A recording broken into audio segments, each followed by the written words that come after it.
السلام عليكم ورحمة الله وبركاته. أعوذ بالله من الشيطان الرجيم. بسم الله الرحمن الرحيم. إن عدة الشهور عند الله 12 شهرا في كتاب الله يوم خلق السماوات والأرض منها 4 حرم. وقال تعالى في شان حبيبه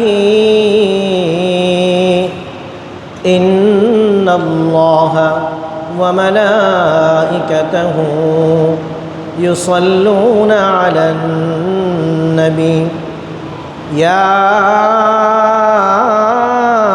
أيها الذين آمنوا صلوا عليه وسلموا تسليما.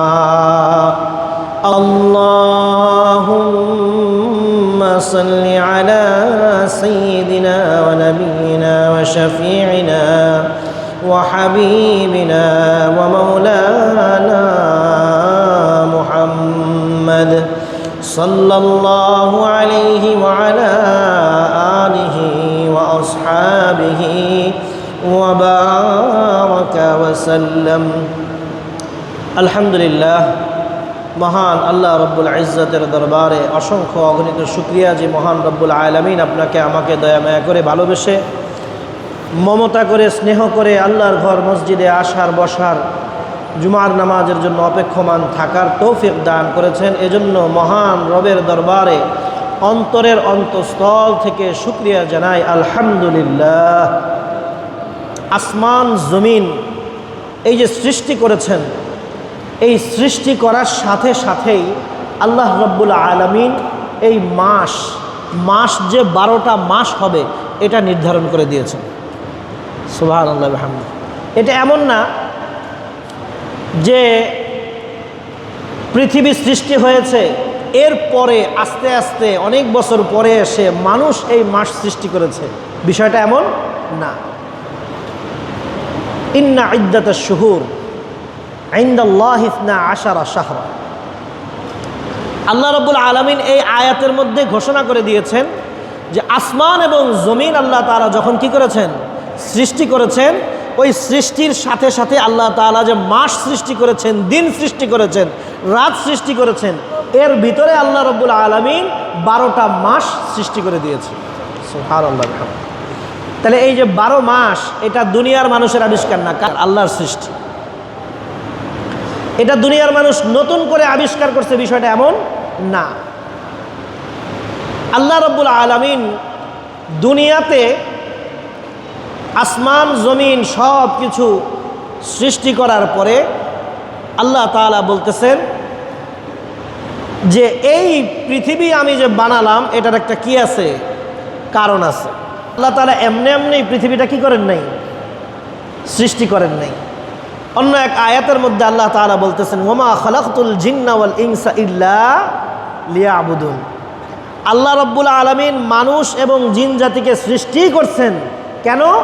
একমাত্র আল্লাহর ইবাদত করার জন্য। হিসাব মিলান, আল্লাহ তাআলা বলতেছেন আল্লাহ তাআলার ইবাদত করার জন্য আমাদেরকে সৃষ্টি করছেন। আমরা কি আল্লাহর ইবাদত করি? আমরা আল্লাহর ইবাদত করি না। আল্লাহর ইবাদত করার জন্য 10টা মিনিট সময় আমাদের বের করা খুব কঠিন হয়ে যায়, কিন্তু দুনিয়ার সব কাজ আমাদের কি করতেছে, চলতেছে। দুনিয়ার ব্যস্ত সব কাজ চলে, আল্লাহর ইবাদতের বেলায় কি নাই, সময় নেই, ব্যস্ততা। রব্বুল আলামিন বললেন আমি যা জানি তোমরা তা জানো না। আল্লাহ তাআলা আমাদেরকে দুনিয়াতে তার খলিফা নিযুক্ত করলেন। কি নিযুক্ত করলেন ভাই? খলিফা। খলিফার কাজ কি? খলিফার কাজ কি? এক খলিফা তো আমরা আমাদের দেশের প্রচলিত ভাষায় বলি খলিফা। খলিফা মানে কি? ওই যে জামা টামা সেলাই করে, এদেরকেও আমরা কি বলি? আমাদের বাংলা ভাষায় খলিফা বলি। বাংলায় এটা প্রচলন আছে, বাংলা উর্দুতে এই প্রচলন আছে, খলিফার কাছে গিয়ে জামা সেলাই করি। কিন্তু এই খলিফা সেই খলিফা না, এই খলিফা হলো প্রতিনিধি। প্রতিনিধির কাজ কি? মূল ব্যক্তি যেই কাজ করার কথা ছিল উনি না থাকলে তার অবর্তমানে সেই কাজগুলো করে যাওয়া, সেই কাজগুলো করে যাওয়া। অর্থাৎ যিনি মালিক বা যিনি মূল কর্তা তার হুকুম মোতাবেক চলতে থাকা, এর দ্বিতীয় কোনো কি নেই, কাজ নেই। তা আল্লাহ আমাদেরকে খলিফা নিযুক্ত করছেন, আর আমরা কি করি? মালিকের হুকুম বাদ দিয়ে আমার নিজের হুকুম নিজের মতো করে কি আমি নিজের মতো করে নিজের জীবন যাপন করি। বিষয়টা বুঝাতে পারলাম কিনা? আল্লাহ সৃষ্টি করছেন আমাদেরকে তার হুকুম মানার জন্য, বানাইলেন আমাদেরকে খলিফা। কাজ হলো আল্লাহ তাআলা আমাদেরকে যে হুকুম করেছেন, যে মোতাবেক চলতে বলেছেন, সেই মোতাবেক নিজের জিন্দিগিটাকে পরিচালনা করা। কিন্তু আমরা আল্লাহর হুকুম বাদ দিয়ে নিজের মন গড়া যেই চিন্তা ভাবনা আছে এগুলা নিয়ে আমরা পড়ে থাকি, আমরা আল্লাহর হুকুম মানতে চাই না।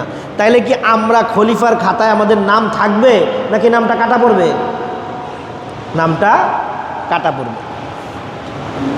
আমি যদি আমার কোম্পানিতে ঠিকমতো চাকরি না করি, একদিন, 2 দিন, 3 দিন আমাকে সতর্ক করবে, কোম্পানি আমাকে বসায় বসায় সারা জীবন কি দিবে না, বেতন দিবে না, কর্মচারী হিসেবে আমাকে রাখবে না। আল্লাহ রব্বুল আলামিন মুহররম মাস আমাদেরকে দান করেছেন, আমাদেরকে দেখতে হবে এই মাসে আল্লাহর হুকুম কি, নবীর সুন্নাহ কি। একটা মাস পেয়েছি, বরকতময় মাস। যখন রমজান মাসের রোজা তখনও পর্যন্ত ফরজ হয় নাই, তখন এই মুহররম মাসের রোজা ছিল ফরজ। ওই উম্মতের উপরে, পূর্বেকার উম্মতের উপরে মুহররম মাসের রোজা ফরজ ছিল। আল্লাহর হাবিব সাল্লাল্লাহু আলাইহি ওয়াসাল্লাম বলেন, সিয়ামু ইয়াউমি আশুরা আহতাসিবু আলাল্লাহি আন ইউকাফিরা আস-সানাতাল্লাতী ক্বাবলা। আশুরার দিন কেউ যদি রোজা রাখে, তাহলে এই রোজা আমি আল্লাহর কাছে আশা রাখি এই রোজার মাধ্যমে তার পূর্বের 1 বৎসরের গুনাহ আল্লাহ তাআলা মাফ করে দিবেন। গত 1 বৎসর কত গুনাহ করছে, জেনে বুঝে দেখে শুনে জ্ঞান খাটিয়ে বুদ্ধি খাটিয়ে গুনাহ কামাই করছে। আল্লাহ আমাকে যে ব্রেন দিছে, সেই ব্রেনটা দিয়েছিল সুন্দরভাবে যেন আমি এটাকে ব্যবহার করি, আল্লাহর হুকুম মোতাবেক ব্যবহার করি। কিন্তু ব্যবহার করেছি কি, চালাকি করেছি। দুনিয়ার মানুষের কাছে সম্মান পাওয়ার জন্য, দুনিয়ার সম্পদ অর্জন করার জন্য, নারী অর্জন করার জন্য, সম্পদ অর্জন করার জন্য আমি কূটকৌশল করে আমার বুদ্ধিটাকে খাটিয়েছি। আর আমি ভাবছি আমি অনেক বড় বুদ্ধিমান। আমি করেছি দুষ্টামি, ফাজলামি, আল্লাহর বিরুদ্ধাচরণ, আর আমি মনে করতেছি আমার চেয়ে বড় বুদ্ধিমান আর নাই। আমাকে তো পুলিশ ধরতে পারে নাই, আমাকে তো কেউ ধরতে পারে নাই, আমার এই গুনার কাজটা কেউ দেখে নাই। আমি এত বুদ্ধিমান, আমি এত সূক্ষ্মভাবে এই আকাম কুকামটা করছি, কেউ আমাকে খুনাক্ষরেও আমার ফেরেশতাও টের পায় নাই। আমাদের মনোভাবটা এরকম কিনা, যে দুনিয়ার কোনো মানুষ তো দূরের কথা, ফেরেশতারাও মনে হয় আমার এই গুনার কথা টের পায় নাই। এত সূক্ষ্মভাবে আমি গুনাহ করেছি, আমার মাথায় এত বুদ্ধি, আমি এত বুদ্ধি খাটায় গুনাহটা করছি, এত বুদ্ধি খাটায় আমি সুদটা কামাই করছি, এত বুদ্ধি খাটায় সুদ অর্জন করছি, এত বুদ্ধি খাটায় অন্যের জমি দখল করছি, এত বুদ্ধি খাটায় আমি নারী পাচার করছি, মদ খাইছি, জুয়া খাইছি, বিড়ি সিগারেট খাইছি, আল্লাহর হুকুম অমান্য করছি এমনভাবে। আরে হুজুর তো দূরের কথা, এই এলাকার মুরব্বীরা তো দূরের কথা, পীর সাহেব তো দূরের কথা, মুরব্বীরা তো দূরের কথা, আল্লাহর ফেরেশতারাও মনে হয় টের পায় নাই। আমাদের মনোভাবের কথা বলতেছি, আমার মনোভাবের কথা বলতেছি, আপনাদের হয়তো নাও হইতে পারে। আমাদের মনোভাবটা হলো এরকম যে মনে হয় আল্লাহ তো এগুলো দেখেই না, আল্লাহর এত কিছু দেখার টাইম আছে? আল্লাহ এত ব্যস্ত, দুনিয়ার এত মানুষ, শত শত কোটি মানুষ, এত মানুষ নিয়ে আল্লাহ কত জায়গায় কত কিছু ঘটতেছে, গাজায় মানুষ মরে, ইরানে বোম্পিং হয়, এত কিছুর পরে আমার এই সামান্য গুনাহ দেখার মতো আল্লাহর সময় আছে? আমাদের মনোভাব হয়ে গেছে এরকম, যার কারণে আমরা অতি বেশি প্রবণ হয়ে গেছি, গুনাহ করায় লিপ্ত হয়ে গেছি। আর নাহলে আমরা কিভাবে গুনাহ করি? প্রতি মুহূর্তে গুনাহ কামাই করতেছি, একটু চিন্তাও করি না যে এই কাজটা গুনাহের কাজ, আল্লাহ নিষেধ করছে, আল্লাহর হুকুম মানে আমার জন্য ফরজ, আল্লাহর হুকুমটা আমি অমান্য করে আমি কি করতেছি? আল্লাহর হুকুমের বাইরে চলে যাচ্ছি। কারণ কি? কারণ দুনিয়ার মানুষ দেখতেছে না, আমার কোনো বেইজ্জতি হইতেছে না। যে দুনিয়ার মানুষের কাছে ইজ্জত পাওয়ার না ইজ্জত পাওয়ার মধ্যে কি লাভ, যদি আল্লাহ তাআলা নারাজি হয়? আর আল্লাহ তাআলা যদি খুশি হয়, তাহলে দুনিয়ার মানুষ বেইজ্জতি করলে আমার ক্ষতি কি? আল্লাহর প্রিয় হাবিব হযরত নূহ আলাইহিস সালাতু ওয়াস সালাম, নূহ নবী ৯৫০ বছর শুধু ইসলামের দাওয়াত দিছেন। কিসের দাওয়াত দিছেন? এক আল্লাহর দাওয়াত দিছেন, তাওহীদের দাওয়াত দিছেন। বলছে ভাই আসো, এক আল্লাহর দিকে আসো। ৯৫০ বছর শুধু দাওয়াত দিছেন। ৯৫০ বছর, কত বছর? ৯৫০ বছরে অতি সামান্য, এক রাওয়ায়াতে আসছে ৪০ জন, আর এক রাওয়ায়াতে আসছে ৪০ জোড়া, এই পর্যন্তই শুধু ইমানদার হয়েছে ৯৫০ বছর দাওয়াত দেওয়ার পরে। আর তার অবস্থা কি? তাকে অত্যাচার করতে করতে করতে করতে এমন অবস্থা হয়ে গেছে, সারা দিন অন্যায়ভাবে তাকে অত্যাচার করত, মারত। আরে আল্লাহর নবী, সেই নবীকে, এমন এক জবরদস্ত নবী, এই নবীকে সারা দিন মারত। মারার পরে যখন সন্ধ্যা হইতো, রাত হইতো, অজ্ঞান হয়ে রাস্তায় পড়ে থাকতো, তখন তারা মৃত মনে করে তাকে ফেলে যেত। আবার যখন পরদিন ভোর হতো, উনি যখন চেতনা ফিরে পেতেন, উনি আবার উঠে দাঁড়াতেন, আল্লাহর কাছে বলতেন, আল্লাহ এরা বুঝে নাই, এদেরকে আপনি মাফ করেন, এদেরকে হেদায়েত নসিব করেন। কি মনে করতেছেন? ৯৫০ বছর। আপনার আমার হায়াত কয় বছর? আপনি আমি হায়াতও তো পাই না ১০০ বছর। সারা পৃথিবীতে এখন খুঁজলে ১ জন ২ জন পাওয়া যাওয়া সন্দেহ আছে, ১০০ বছরের লোক পাওয়া যাওয়া। সেখানে ৯৫০ বছর শুধু দিনের দাওয়াত দিছে, এক আল্লাহর দাওয়াত দিছে, লোক হয়েছে কয়জন? ৪০ থেকে ৮০ জন, ১০০ জনও হয় নাই। এরপরে আল্লাহ তাআলা ঘোষণা করতেছে, নূহ বন্ধু, আপনি আর চেষ্টা করার দরকার নাই, আপনার যেই কয়জন উম্মত হয়েছে এরপরে আর একজনও ঈমান আনবে না, আপনি তাদের জন্য আর দোয়া করে লাভ নাই, তাদেরকে আমি কি করে দিব? অচিরেই ধ্বংস করে দিব। এবার উনি চিন্তায় পড়ে গেলেন যে এরা তো এমন এক জাতি যারা আমার কথা শুনলো না, আমার কথা শোনে নাই মানে আমি আল্লাহর প্রতিনিধি, আমার কথা শোনে নাই মানে আল্লাহর হুকুম অমান্য করছে। তাহলে এরা আল্লাহর হুকুম অমান্য আরও বেশি দিন যদি বেঁচে থাকে, তাহলে আরও বেশি দিন করবে। এরা যদি আরও ১০০ বছর বাঁচে, তাহলে ১০০ বছর কি করবে? গুনার কাজ করবে, আল্লাহর নাফরমানি করবে, গুনার পাল্লা ভারী হইতে থাকবে। দোয়া করলেন, আল্লাহ এদেরকে গুনাহমুক্ত করার জন্য কি করে দেন?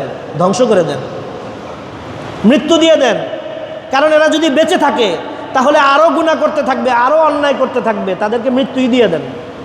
বেঁচে না থাকুক তাও ভালো। আর যদি এরা বেঁচে থাকে, অন্যায়ভাবে যারা মুসলমান হয়েছে, যারা ঈমান এনেছে, তাদের উপরেও অত্যাচার করবে, অত্যাচার করার কারণে তাদের গুনার পাল্লা আরও কী হতে থাকবে? ভারী হতে থাকবে। আর এই যে শিরক কুফর যা আছে এগুলো তো আছেই। আল্লাহ রাব্বুল আলামিন নূহ আলাইহিস সালাতু ওয়াস সালামকে বললেন, আপনি কি বানান? কিস্তি বানান। ঘটনা আসবে ইনশাআল্লাহ। এই ঘটনাগুলো মুহররম মাসের সাথে সম্পৃক্ত। এই ঘটনাগুলো কি মুহররম মাসের সাথে সম্পৃক্ত। আপনাদেরকে আমি অগোছালোভাবে এখান থেকে একটু বলতেছি না, এগুলো সব মুহররম মাসের সাথে সম্পৃক্ত। মুহররম মাসটা খুবই গুরুত্বপূর্ণ মাস। এই মাসটাকে অবহেলায় নষ্ট করবেন না। এই মাসটা আমাদের তাজিয়ত করার মাস না, এই মাসটা আমাদের দোয়ার মাস, এই মাসটা আমাদের নামাজের মাস, বেশি বেশি নফল নামাজের মাস, বেশি বেশি সিয়াম পালনের মাস। আপনি বেশি বেশি সিয়াম পালন করেন, রোজা রাখেন। তবে হ্যাঁ, আশুরার রোজা রাখার ব্যাপারে অনেক ফজিলত আছে, তবে আল্লাহ রসুল সাল্লাল্লাহু আলাইহি ওয়াসাল্লাম আরেকটা সতর্কতা দিয়েছেন, সেটা হচ্ছে সুমু আশুরা ওয়া খালিফু ফিহিল ইয়াহুদ ওয়া সুমু ক্বাবলাহু ইয়াওমান ওয়া বা'দাহু ইয়াওমান, যে তোমরা আশুরার দিন রোজা রাখো, তবে ইহুদিদের খেলাফ করো, ইহুদিদের চেয়ে বিপরীত করো। কারণ আশুরার দিন ইহুদিরাও রোজা রাখে। ইহুদিরাও কি করে? আশুরার দিন রোজা রাখে। ওই যে পূর্বেকার উম্মতের উপরে আশুরার রোজা ফরজ ছিল, মনে আছে? শুরুতে বলেছিলাম। তো সেই হিসাবে তারা কি করে? রোজা রাখে। তবে আল্লাহ রসুল সাল্লাল্লাহু আলাইহি ওয়াসাল্লাম বলেন যে তোমরা ইহুদিদের বিপরীত করবে। সেটা কি? ইহুদিরা একদিন রোজা রাখে, তোমরা আগে এবং পরে আরেকটা দিন কি রাখবা? রোজা রাখবা। তাহলে ইহুদিদের বিপরীত হয়ে গেল, তারা একটা রোজা রাখে, তোমরা দুইটা রাখো। তবে আশুরার রোজার ফজিলত অনেক। আশুরার দিন আল্লাহ রব্বুল আলামিন আরও দুনিয়ার মধ্যে অনেক ঘটনা ঘটিয়েছেন। আল্লাহ রব্বুল আলামিন এই পবিত্র মাসের মধ্যে এমন অনেক ঘটনা ঘটিয়েছেন, যেটা যদিও পীর বুজুর্গদের কাশ বুঝেন, অন্তর্দৃষ্টি। কাশ মানে কি? অন্তর্দৃষ্টি। এই অন্তর্দৃষ্টি আল্লাহ তাআলা সবাইকে দান করেন না। অন্তর্দৃষ্টি আল্লাহ তাআলা আল্লাহর বিশেষ বিশেষ বান্দাদেরকে কি করেন? দান করেন। আল্লাহ তাআলা চাইলে যাকে ইচ্ছা তাকেই দিতে পারেন, তবে আল্লাহ তাআলা বিশেষ বিশেষ ব্যক্তিদেরকে অন্তর্দৃষ্টি দান করেন, যারা শুধুমাত্র এই দুনিয়ার চক্ষু না, ওনারা অন্তর চক্ষু দিয়ে অনেক কিছু দেখেন। ওনাদের অন্তর চক্ষু আল্লাহ তাআলা কি করে দেন? খুলে দেন। তখন ওনারা এই অন্তর চক্ষু দিয়ে সব কিছু দেখতে পান। এরকম জ্ঞান যদিও শরীয়তের কোনো মানদণ্ড না, শরীয়তের কি না, কোনো মানদণ্ড না, কিন্তু এর ভিতরে আমাদের শিক্ষণীয় অনেক ঘটনা আছে। তো হযরত আব্দুল কাদের জিলানী, বড় পীর আব্দুল কাদের জিলানী রহমতুল্লাহ আলাইহি কাশফের মাধ্যমে কিছু বিষয় জানতে পেরেছেন। তিনি এই কাশফের মাধ্যমে বিষয়গুলো, জানা বিষয়গুলো উনি গুনিয়াতুত তালিবিন নামক কিতাবের মধ্যে উনি লিখেছেন। তো আজকে তো আসলে এতগুলা ঘটনা বলা সম্ভব হবে না, আজকে সংক্ষেপে একটু সূচিটা শোনাই। ইনশাআল্লাহ আল্লাহ তাআলা হায়াতে জিন্দিগিতে যদি হায়াতে বাঁচায় রাখেন, তৌফিক দেন, তাহলে ইনশাআল্লাহ জুমার বয়ানগুলোতে ধারাবাহিকভাবে আলোচনাগুলো চলতে থাকবে ইনশাআল্লাহ। সর্বপ্রথম আল্লাহ রাব্বুল আলামিন এই দিনে মানব সৃষ্টি করেন। ব্যাখ্যা বিশ্লেষণে এখন যাব না, এখন শুধু সূচি শুনেন, এগুলো ইনশাআল্লাহ বলবো, যেটা একটু আগে শুরু করেছিলাম। 2 নম্বরে হযরত ইদ্রিস আলাইহিস সালাতু ওয়াস সালামকে আল্লাহ তাআলা এই দিনে জীবিত অবস্থায় কি করে নিয়েছেন? জান্নাতে উঠিয়ে নিয়েছিলেন। এই বয়ান আপনারা হয়তো আগেও শুনেছেন, কিন্তু প্রতিনিয়তই যদি আমরা এই আলোচনাগুলো করি, আমাদের ঈমান কি হবে? মজবুত হবে ইনশাআল্লাহ। এবং আলোচনার মাধ্যমে জ্ঞান বৃদ্ধি পায়, নিজেদের মধ্যে কি পায়? জ্ঞান বৃদ্ধি পায়, ইসলামের জ্ঞান বৃদ্ধি পায়। 3 নম্বরে হযরত নূহ আলাইহিস সালাতু ওয়াস সালাম যে ওই যে কিস্তি বানাইছিলেন, এই কিস্তি নিয়ে চলে গেলেন, প্লাবনে সমস্ত পৃথিবী ডুবে গেল। এই ডুবে যাওয়ার পর যেই দিনটা এই কিস্তি যদি পাহাড়ের মধ্যে অবতরণ করে, এই দিনটা ছিল আশুরার দিন। এরপরে মূসা আলাইহিস সালাতু ওয়াস সালাম আল্লাহ পাকের সাথে যখন কথোপকথন শুরু করেন, ওই দিনটা ছিল কি? আশুরার দিন। হযরতে ইউনুস আলাইহিস সালাতু ওয়াস সালাম, আল্লাহ পাক যে ওনাকে দিয়ে একটা মুআজিজা প্রকাশ করাইছেন, মাছের পেটে উনি জীবন্ত ছিলেন, এই মুআজিজা যেদিন ওনার এই পেট থেকে, মাছের পেট থেকে উনি মুক্তি লাভ করেন, ওই দিনটা ছিল আশুরার দিন। হযরতে মূসা আলাইহিস সালাতু ওয়াস সালাম তাওরাত যেদিন অর্জন করেন, সেই দিনটা ছিল আশুরার দিন। সেই দিনটাও মুহররম মাস ছিল। হযরতে মূসা আলাইহিস সালাতু ওয়াস সালাম, আপনারা জানেন ফেরাউনের সাথে ঘটনা, দরিয়া পার হয়ে গেছেন। এই দরিয়া পার হওয়ার ঘটনাটাও আশুরার দিনের ঘটনা। হযরতে দাউদ আলাইহিস সালাতু ওয়াস সালাম রাজত্ব লাভ করেন। উনি একটা গরিব ঘরের সন্তান ছিলেন। উনি দাউদ আলাইহিস সালাতু ওয়াস সালাম কি করেন? রাজত্ব লাভ করেন। এই দিনটাও আশুরার দিন ছিল।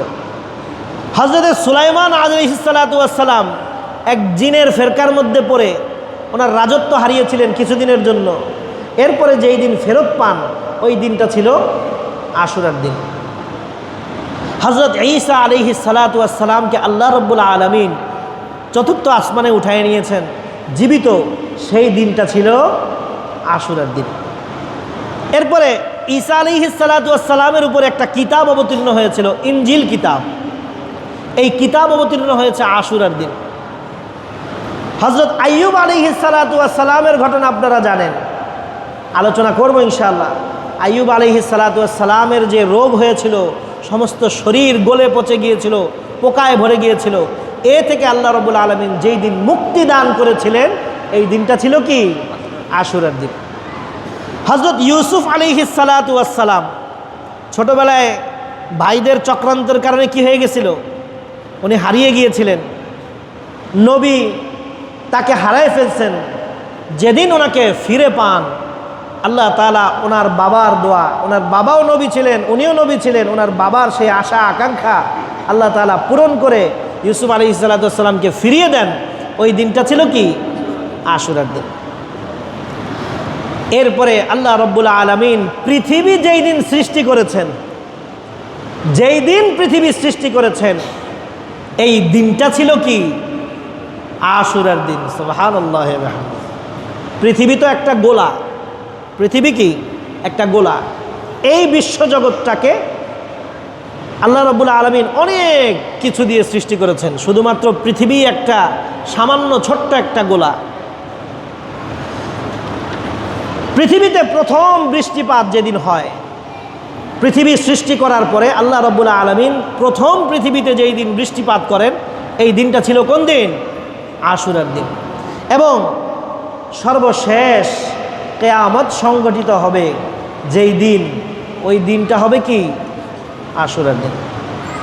এর বাইরেও আরও অনেকগুলো ব্যাখ্যা আছে, তবে গুনিয়াতুত তালিবিনে এই 17টা কথা বড় পীর হযরত আব্দুল কাদের জিলানী রহমতুল্লাহি আলাইহি ওনার কাশফের মাধ্যমে জানা বিষয়গুলো উনি উল্লেখ করেছেন। এই বিষয়গুলো যদিও শরীয়তের কোনো বিধান না, কিন্তু শরীয়তের সাথে কি আছে? সম্পর্ক আছে। শরীয়তের সাথে কি আছে? সম্পর্ক আছে। এটা শরীয়তের হুকুম না যে এই দিনটাতেই এগুলো হয়েছে বা হইতেই হবে, এর বিপরীতে কোনো কিছু হওয়া যাবে না, এটা কিনা শরীয়তের কোনো বিধান না। তবে হ্যাঁ, এই দিনকে উল্লেখ করে যেই ঘটনাগুলো বর্ণনা আমাদের সামনে আসবে, ওই বিষয়গুলোতে যেই শিক্ষণীয় ঘটনা আছে, এই শিক্ষণীয় ঘটনা থেকে আমাদের শিক্ষণীয় অনেক কিছু আছে। এটা আমাদের শিখতে হবে, আমাদের জীবনে এটা ফিট করতে হবে। যা কিছু আজকে আলোচনা হলো এর মধ্যে উপকারী বিষয়গুলো আল্লাহ রাব্বুল আলামিন আমাদের সবাইকে আমল করার তৌফিক দান করুন। ওয়া মা তাওফীকি ইল্লা বিল্লাহ ওয়া আখিরু দাওয়ানা আনিল হামদুলিল্লাহি রাব্বিল আলামিন। ওয়াসসালামু আলাইকুম ওয়া রাহমাতুল্লাহি ওয়া বারাকাতুহু।